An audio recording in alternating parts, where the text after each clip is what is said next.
In Akira's village, some girls are helping him try out dreadlocks since it is also a part of his bucket list. Following this, they dig into a deep conversation regarding their past professions. It is revealed that one of them also worked as a makeup artist in the film Akira had watched, and he questions her regarding this. This makes her insanely happy, but as she is scrolling through her phone, she comes across a picture of her comrades and gets devastated. She reveals that the pandemic commenced the exact day they were shooting for the sequel, and it took way too long for them to notice. The others start comforting her as one of the girls expresses her desire to continue living in this village since it is overwhelmingly peaceful here and life is much simpler. Shizuka, on the other hand, is helping old Aunt Tome with some household work. She is overwhelmed by this experience and is quite interested in how people live in villages. Tome doesn't understand what she is saying, but she appreciates her efforts and comments how rice tastes better cooked on a hearth. As they are conversing, an old man appears out of nowhere and grabs Shizuka from behind. This startles her and she starts shouting. Tome kicks him out and informs Shizuka that he has been like this ever since his wife passed away. In the meantime, another guy appears on the spot, asking Tome if she has some rope. The guy had accidentally sliced his hand with a scythe and wanted to tie it up. Seeing this, Shizuka gives him some valuable advice and they mistake her for a doctor. This news spread like a wildfire, and within minutes, there were hordes of people waiting outside Tome's house to get themselves checked by Shizuka. In the meantime, some old geezer is educating Kensho regarding cesspit and how natural fertilizers are useful for the soil. Suddenly, Kensho notices a small girl playing with her dog and questions the old man regarding her. The old man affirms to him that the girl had lost both her parents and now lives alone with her dog. He further tells him that she hasn't smiled since she got here. Hearing this, Kensho approaches the girl and performs some tricks using Daruma. The girl doesn't seem quite happy talking to him and even labels him a pervert, but Kensho manages to make her smile. Beatrix is also hanging out with a woman who is showing her around the hydroelectric water wheels that generate electricity for the entire village. These water wheels also power the fences that keep the zombie bears and boars away. She also informs her about the circuit that keeps the voltage in control. With all of this going on, Akira and the others are still conversing about the people of this village. For them, this village has been a blessing in disguise for them. Observing and understanding the connections people share with each other and how they carry with them their lives is truly inspiring and makes you appreciate little things in life. Following this, as Akira is working in the fields, Kensho approaches him and apprises him regarding his day. Kensho then notices a young guy walking towards them and calls out to him. Higurashi also recognizes him and turns back immediately. Seeing this, Akira questions Kensho regarding him as he reminds him that Higurashi was their classmate back in college and there were rumors that he turned into a NEET. Higurashi, on the other hand, is pissed off after seeing Akira's face and considers this a perfect opportunity to take revenge. At night, Akira confronts his father and offers to have a drink with him, to which he agrees. Akira notices how weak and timid his father has gotten. He then starts arguing how he used to idolize city life, but now he believes that the village is not that bad and how he wants to help them. Hearing all this, Akira's father questions the point in staying cooped up in this small village and explains that a man must always follow his dreams, no matter how unbelievable they are. Akira counter-questions his father regarding his own dream. In response to this, his father elucidates the minuteness of their lives, how vast this universe is, and how he always wanted to be an astronaut. This makes Akira laugh as he mocks his father and starts laughing. His father also starts laughing and further motivates him to follow his dreams. He also comments on his new hairstyle that it doesn't suit him, which shocks Akira. Amidst all this, a mysterious woman has cut off the voltage controlling circuit of the village with Higurashi and his comrades, allowing the zombies to invade the village. He has formulated his own bucket list with evil and narcissistic wishes. As Akira and the other villagers are enjoying themselves, they notice something strange and rush towards it. Upon seeing the chaos, Akira's father orders him to leave his mother to him and go find his friends. Akira hesitates, but his father reminds him of their importance in his life. Shizuka is also helping the villagers find shelter, but Higurashi and his comrades are not making it easy for them. Seeing all this, Shizuka wonders how someone can be so damn cruel. After getting saved from zombies by Beatrix, Kensho and the little girl also reunite with the others. Shizuka apprises that their priority is to save the villagers, with Kensho commenting that there's a fence around the village. Beatrix informs them that the voltage is not that high and they should be able to clear it rather easily, but as soon as Kensho touches the fence, he gets electrocuted. Shizuka somehow saves him using a stick. Seeing this, Beatrix realizes that someone must have messed with this voltage circuit. In the meantime, Higurashi and his comrades also appear at the spot. Kensho tries warning him, but they start mocking him instead. This makes them realize that they are the ones behind this. Akira also notices a bucket list notebook in his hand and gets shocked.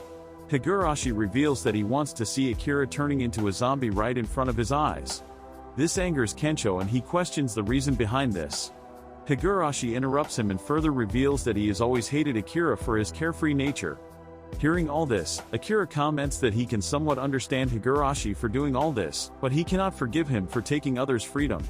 The fact that he hasn't repaid his parents yet is what motivates him, and he challenges Higurashi. With this, all of them devise a strategy to turn around the situation and meet at the suspension bridge. In the meantime, Akira's parents and the girls have managed to reach their home safely, but now, they are trapped inside with hordes of zombies surrounding them. Akira, on the other hand, has no idea where his parents are. Angie is also foraging for her dog Charo, and following a thorough search, she manages to find him. Suddenly, a man grabs her from behind and covers her mouth, which startles her. Much to her surprise, it was Kensho who was following her and noticed some zombies on the way. Kensho realizes that they cannot get outside with hundreds of zombies surrounding and decides to get on the roof since zombies cannot climb stairs. Just as he takes a sigh of relief, Angie warns Kensho that there's someone else climbing the stairs with a massive weapon with him. The guy starts spouting nonsense about his lonely life and ambushes Kensho, attempting to push him off the roof. Beatrix, on the other hand, is also approaching the water wheel to cut off the fence's electricity and gets confronted by the nerdy woman. The woman tears apart her weapon and challenges her to a battle. She starts mocking Beatrix, claiming that she placed top 4 in the National Fencing Championship, and there's no way some samurai enthusiast can beat her. In the meantime, Shizuka attempts to persuade Tome and the other old people to open the door, but they refuse, stating that their lives are not that important since they are old and she should focus on protecting herself. Despite this, Shizuka is determined to protect them as she attracts the zombies towards her, contemplating them to follow her instead. Akira, on the other hand, notices that his parents are in danger and rushes to help them.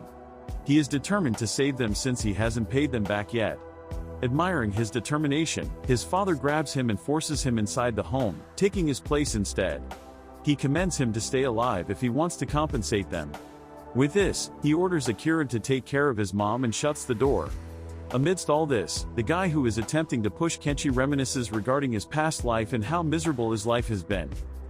The fat pervert has also managed to locate Shizuka, who is hiding from the zombies. He reveals his perverted wish of forcing his tongue through a girl's throat, which scares Shizuka as she labels this even worse than zombies. Like other perpetrators, the fat pervert has a messed up backstory. Even though his miserable life is a result of his own wrongdoings, he labels it as bad luck. Beatrix is also battling it out with the nerdy woman who appreciates her swordsman skills. The saw cutter machine is also attracting zombies, which makes this battle even more interesting. The flaw with this nerdy woman is that she believes whatever she does is right and others are wrong. Even people at her office used to hate her for this, but she never doubted herself. Kensho, on the other hand, alludes to the old guy his own flaws for behaving like a child and questions if he ever treated his wife like a queen, but the old guy has no answer to this question. He further mocks him for behaving like a child and blaming it all on his wife. Despite this, the old man is not accepting his flaws and keeps pushing Kensho off the roof. At that exact moment, Kensho makes a pinch decision and forces the old man down alongside himself. He then takes off his clothes and jumps into the cesspit to conceal his existence. The old man, on the other hand, didn't have enough courage and got devoured by the zombies. Angie is shocked to see this and warns Kensho to stay away from her. In the meantime, old man Hiko also wakes up and questions Tome regarding Akemi aka Shizuka. Tome informs him that she sacrificed herself for their sake, which makes Hiko insanely furious. He points out their weakness in protecting things they love and how they always clung to their hose, managing everything. This motivates all the old people as they rush towards Shizuka to protect her.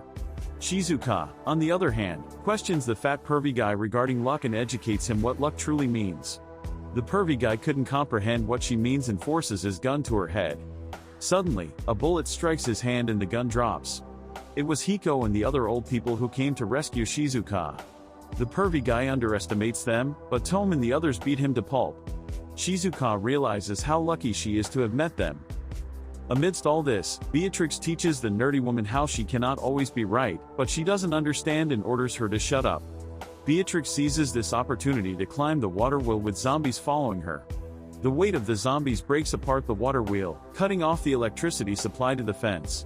This shocks the nerdy woman as she falls to her knees with zombies surrounding her. Beatrix, on the other hand, cannot get off the wheel and decides to travel through it. Akira's father is still battling the zombies outside his home and threatens Akira to not leave the home. As he is thrashing the zombies, he feels a sudden pain and falls to the ground. Suddenly, Higurashi appears out of nowhere and saves him, which startles Akira. Higurashi threatens Akira if he wants to save his father and the others, he has to come out and surrender himself to the zombies.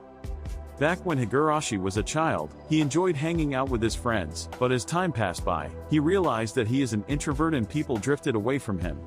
He tried improving himself in college, but all in vain. During his college days, he noticed Akira and his friends having the time of their lives, and that's when he truly started hating him.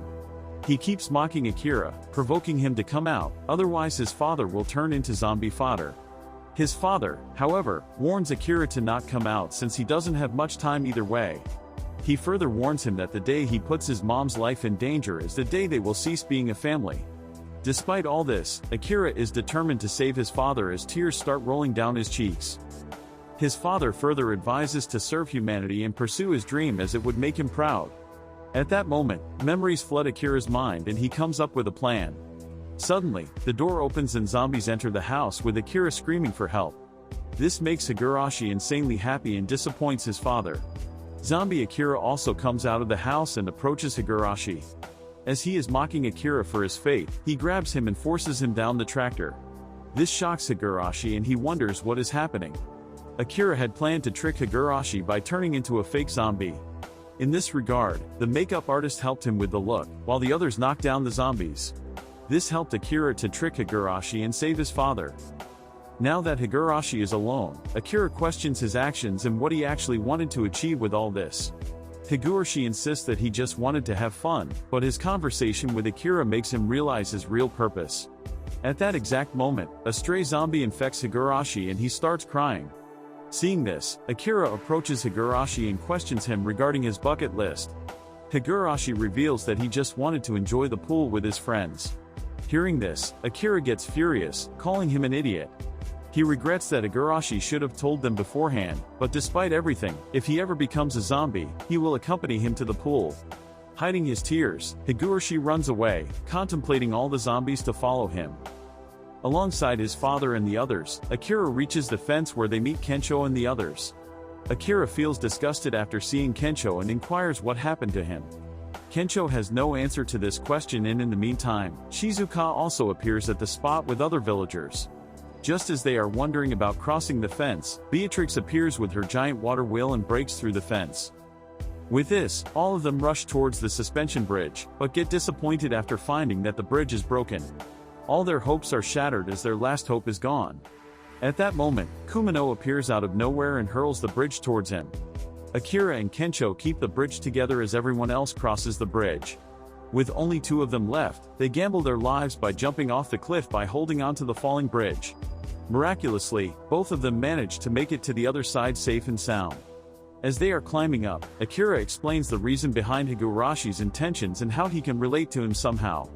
According to Akira, when he used to work for that exploitative company, his mindset was also similar, and if had made a bucket list back then, it would have been quite similar to that of Higurashi.